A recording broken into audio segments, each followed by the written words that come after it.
In this video, I'm going to show you how I took Sam from 197,000 followers all the way to currently, I think he's sitting at 378,000, but obviously the title of this says 380, but we're going to leave it that way because he will hit that, and we are also on track for 400k very, very soon. Why you should watch this YouTube video is because, if I can zoom in for you, here's the proof, let's move my face, is that he started with me at 200,000. Okay, maybe not, it was 197, but obviously I don't have the screenshot clearly, and currently this is a screenshot from recently where he's now on 377. We kind of kept the bio the same, we kept the links the same because all that stuff is fluff, and in this video I'm actually just going to be telling you exactly what works and what doesn't work. I'm not going to be telling you about posting times, I'm not going to be telling you about hashtags, because all that shit doesn't actually matter. So stop letting these people sell you courses for like 5,000 a month and then they tell you some stupid shit like use these 5 hashtags and you're guaranteed to go viral, which is all bollocks. I'm currently standing because I just ran a half marathon today. I was running for like 14 miles or something stupid like that, and I was running for like 2.5 hours, so I'm tired, but I know that if I sit down I'm not gonna have enough energy for this video, and that's what we need, that's what you guys are here for. So if I run you through a couple of highlights, it's our craziest video currently is sitting on like 16.8 million views currently. Well, on the screenshot it's 16.4, but it's sitting at 16.8, and you know, we're getting a crazy watch time. Just look at this analytic stat. Not analytic, yeah, analytic stat. 10 years of watch time. We're closely approaching 11 years of watch time on a singular video. Just think about that. There's people 11-year-olds who have, there's videos that are just as old as them, and it's crazy, old as them. Our average watch time was 30 seconds, and this video was just above 60 because we were trying to get it monetized on TikTok. So the average watch time, watched half the video, which is incredible. Anyway, so 16.4 million views, and the screenshot is totally unedited. You know, I will even show you guys some like streams on my Instagram and whatnot, but since November, which is technically the last 90 days, I've been working with him for the last, like, I would say 4 months, I think. Yeah, around about 4 months. And we've done 83 million views, 83.8 million views, and just look at the accounts reached, like 18.8 million accounts reached, which is crazy because the Super Bowl, one of their 30-second ads reaches 18 million people, and they pay like millions and millions, like 7 to 8 million for that, and my pricing is nowhere near that. It should be though, because I'm bringing in the similar numbers. But basically this whole case study is going to show you, oh yeah, I'll do that in a minute. The whole case study is going to show you what we did, how we did it, and how you guys can do it too, because you're going to learn a lot from this video. So I'm also going to give you some notable mentions of what else I've done, because I feel like I haven't really put this on the internet, and this is going to be the first time that I'm doing it. So I used to do TikTok pages, I used to run all these pages that you can see right here, and I used to have a monopoly on TikTok, Instagram, Twitter, wherever you name it. There's still my videos out there, people are using them, and I used to do videos on religion, and I built 3 crazy accounts. One of them got taken down, unfortunately, but these 2 still are up. You guys can search them up yourselves, and you can guys see what I was doing. But you're seeing 600k followers, the other one had 400k, so we hit 1 billion followers, and which is nuts. And you know, just one account in the space of like a couple months. And this is, think about this, guys, this might not seem like a lot of money, but for me at that time, starting out in TikTok, this was huge. Like, think about it, I was a 20-year-old who didn't earn, was it 20? Yeah, 21, who never earned a thing online, and I'm earning like 7 grand, which is like 10k dollars. So that's like insane. And also, I think a lot of people on the internet inflate these numbers, so don't worry about it. But like 52 million views, this was in a 365-day peak, we had most of them here, and then 29 million, like, so I do this shit all the time. Like, this is easy. And yeah, you can see some of the rewards. I should have like got rid of that, but I don't really care. You guys can have fun with that. Anyway, let's start off with the approach. So what did we start with? First thing you got to start on when you work with a client, or you work with your own account, or whoever's account it is, you need to figure out what is wrong. Like, what is actually wrong with this account, because that is why they've come to you in the first place, and that's why you've gone to them, because you think that you can do better. And in other words, you could also say as what could be better, as often there isn't much wrong, especially with these big influencers. Like, he was on 200k, he had like 1 million followers already on TikTok. Like, not a lot was wrong. He knew what he was doing, like, clearly, otherwise he wouldn't be on that. So what you got to do is you just got to look at the Instagram account as a whole. You look at all the videos and you go, where could things be improved? Just from a visual perspective, where could they be improved? And automatically you can point out that there's no consistency, especially in the video types, what they look like, and what angles he's using. There's no consistency whatsoever. For example, these two are kind of done the same lighting. Then he's got some car videos. Then he's got his abs out. Then all four of these are in the same lighting. 5. Then he's in dark. Then he's this, and all the captions are different apart from these two. And then now he's doing a voiceover. Then he's got a face cam. Then he's got cars, a green screen. Then he's doing a clip. It's like, what's happening here? Something's not right.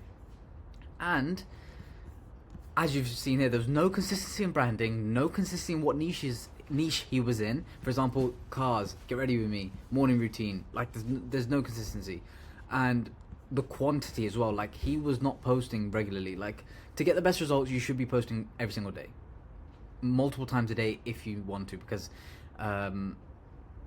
Sam Millsap posts over 5-6 times a day, and he's getting similar results to us when we only post like 5-6 times a week. But that just shows that, you know, you can do both methods. And most importantly, the views.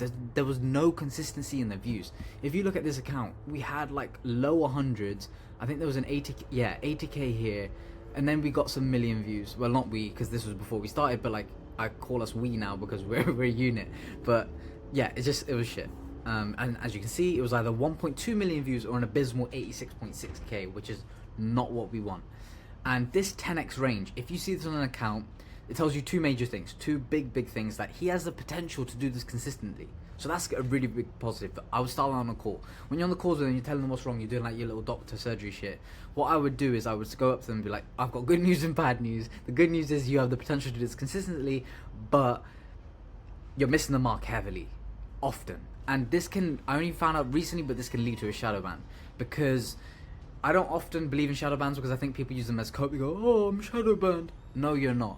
You're just posting shit content. Like I used to think about it myself. My account's content was so inconsistent, so shit for so long that I was like, oh, I'm shadow banned. But no, I was just posting shit. But for this way, if you do vary too much in your content, like sometimes you're posting about cars, sometimes you're posting about this, it's like you actually can get shadow banned because Instagram will then think you're a meme page. They'll think that you're an account that doesn't actually want to be part of their ecosystem. Like you're just clipping people's videos, you're posting all sorts, and that is just not what we want. So this was the first bit, and this is super important. You gotta have a conversation with your creator, and you gotta find out what is the niche. Like, what is he and his content all about? Like, what does he really want to post about? What can he provide the most value on? And this is super important because if it's not clear to the creator himself, it will never ever be clear to myself, the person who's trying to work with him as his creative director, Instagram, which is the biggest one, and the audience. And at that point, like I said here, it's wraps. And a little meme reference because of these guys here. These guys are brain rotting. Just put the fries in the brag bowl. Like if that happens, it's looking a bit long. So from a deeper look into this, his profile, I could automatically tell like he wants to be a looks maxer. His content is looks maxing. That's how he got famous with the haircut and everything. But he's a bit confused. And we really need to refine this. We really need to give him a content strategy. And we really need to get him in the right direction because right now it's not hitting the mark. So have I missed anything for you guys? Because I also don't want to miss anything. And yeah, obviously he was getting views before. Electric cars. Anyway, approach phase 2. Okay, so phase 2 of this is, because I'm not in this niche, like for example, it might be easier for you if you align with the creator who's in your niche, but that never happens because you don't get to pick and choose some of your clients. Like you take the opportunities that are given to you.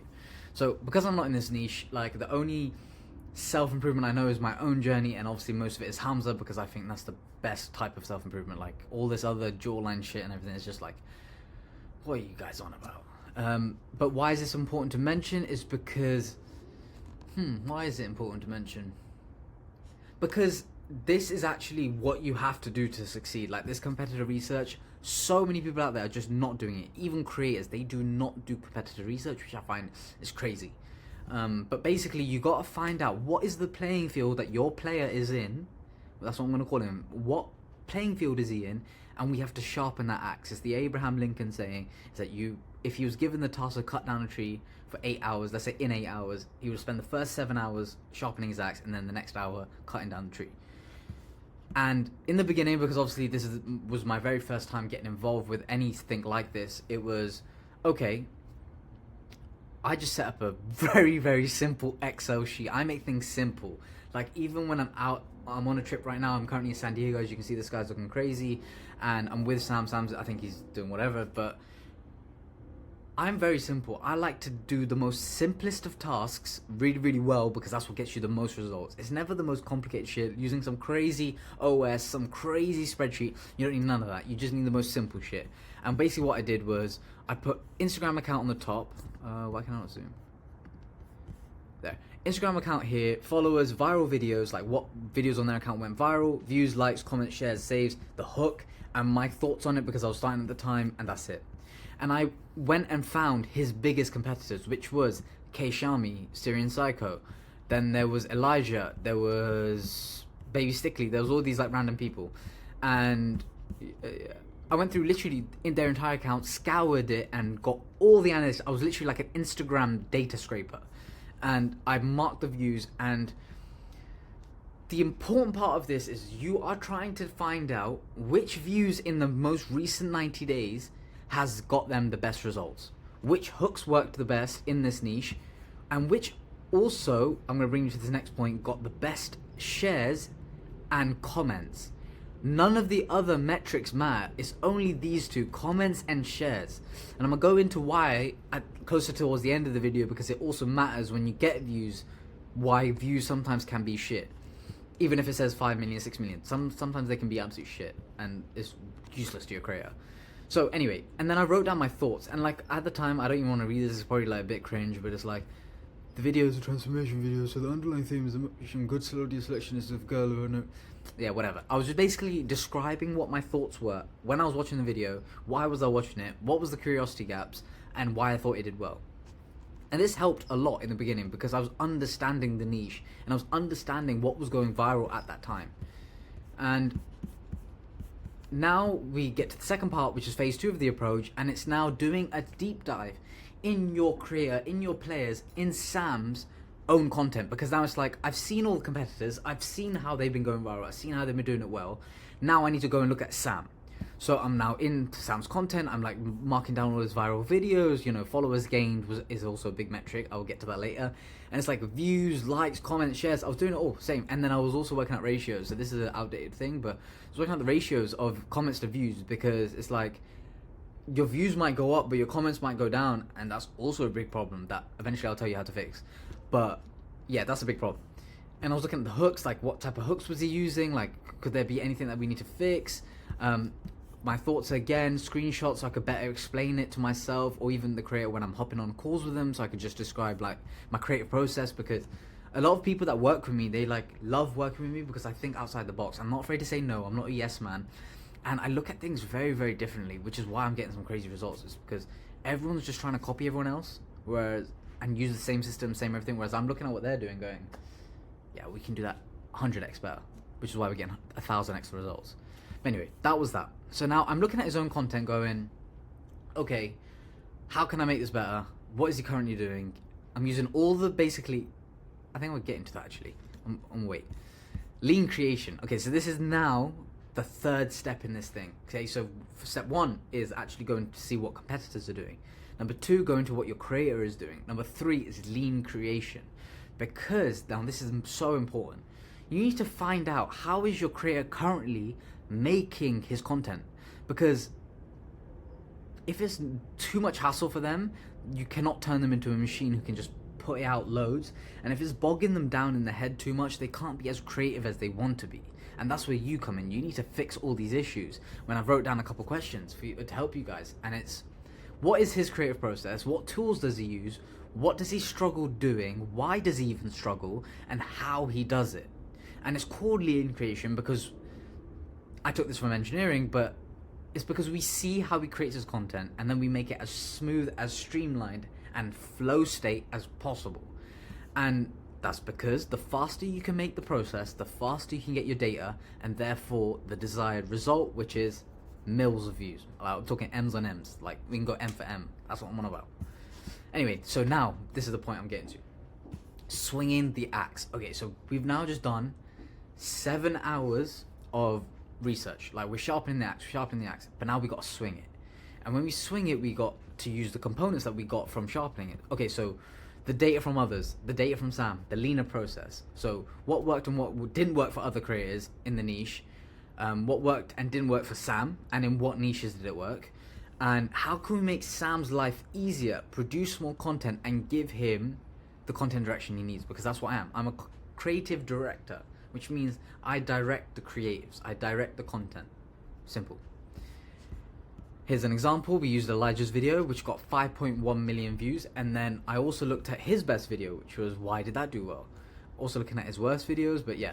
Now we start producing. So I take all that data and I'm like, okay, what videos can we create that will do well? And I create a list and I send them to him. I send them to him either every day on one of our calls, because we used to do daily calls, or on the weekly like debrief calls. And I send him a spreadsheet of video ideas. I can't show you it, unfortunately, because we haven't done all of them, and some of them are some great ideas that I don't want people to steal. We're not gatekeeping, but we still have to, you know. But yeah, so then he then goes and creates the videos, and in that, when you're like telling them what videos to create, you do it based on what other people are doing and what your own creator does best. And you direct what type of hook it should be, what content should be in it, what angles, what camera, if you want it from a top-down angle, if you want it from like a bottom angle, what clothes, what aesthetics, white background, black background. Like, you direct everything that you have seen. So we start creating, and what happened? 966, 8.7, 1.5, 929, 1.2, 1.1, 1.5, and I think there was one more like in that row here, but I'm gonna get close to the cam here. Are you seeing this? We got 4 videos at consistently 1 mil. Then we did it again after another one. This one flopped a little bit, so that was on me, my bad.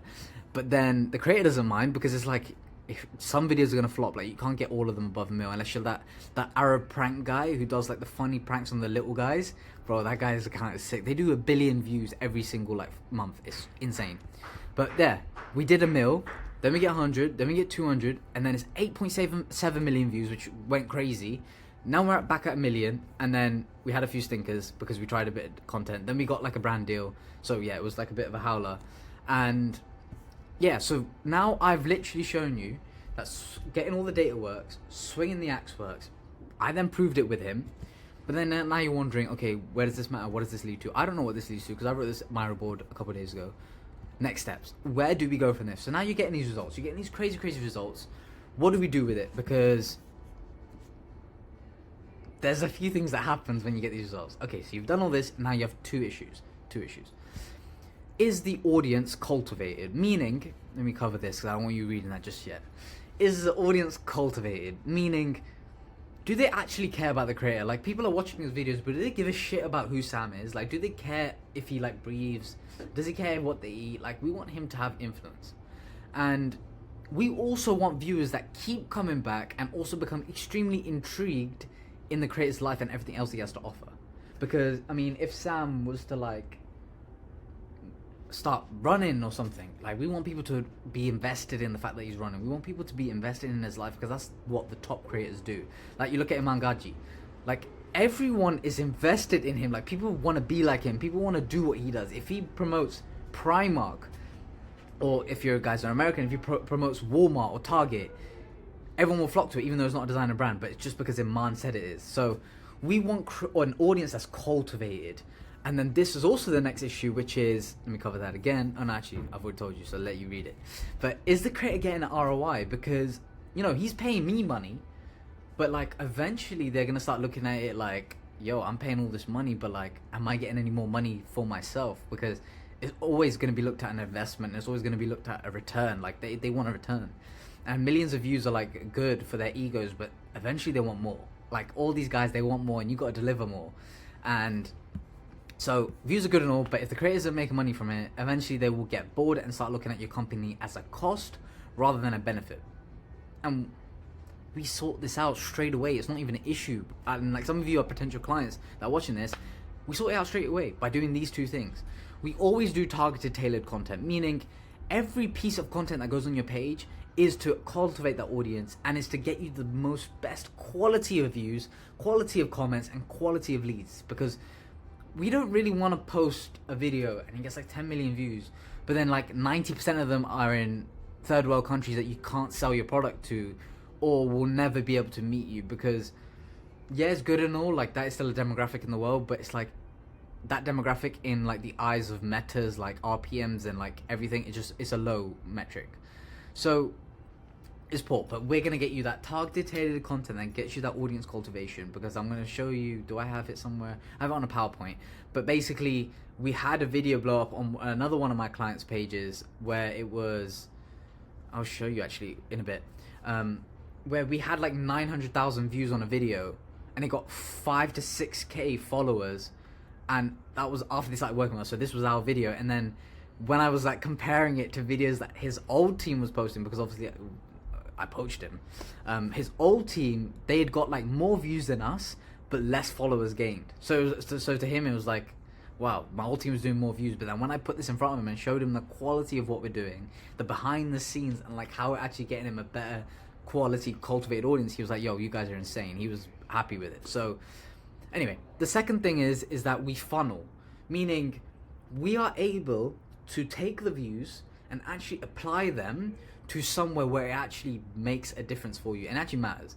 So we kind of funnel them all the way to either your course, your product, like whatever it is, and we use either ManyChat, we use different story strategies, like we even use some content strategies where people are just like, okay, we have to watch this one, then this one, and they just do it because the content is that good.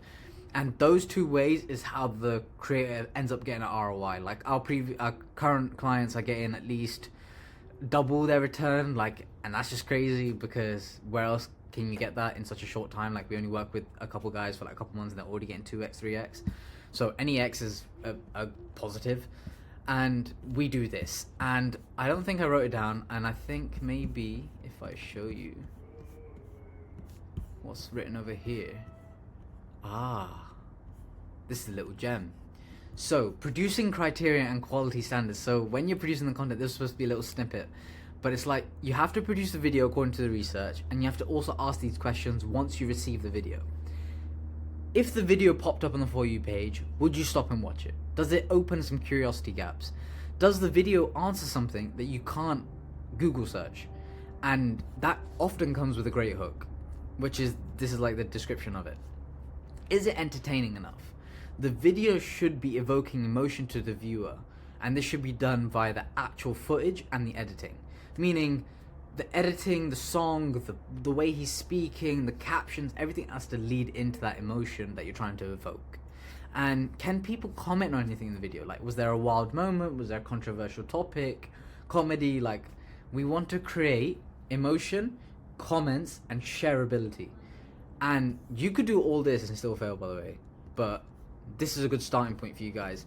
And I think, you know, oh yeah, my bad, I cannot take all the credit because Sam's been in the game for ages and has like a really good natural ability in content creating, but you could do this all and still fail. And I haven't addressed the fact that how do you actually do this?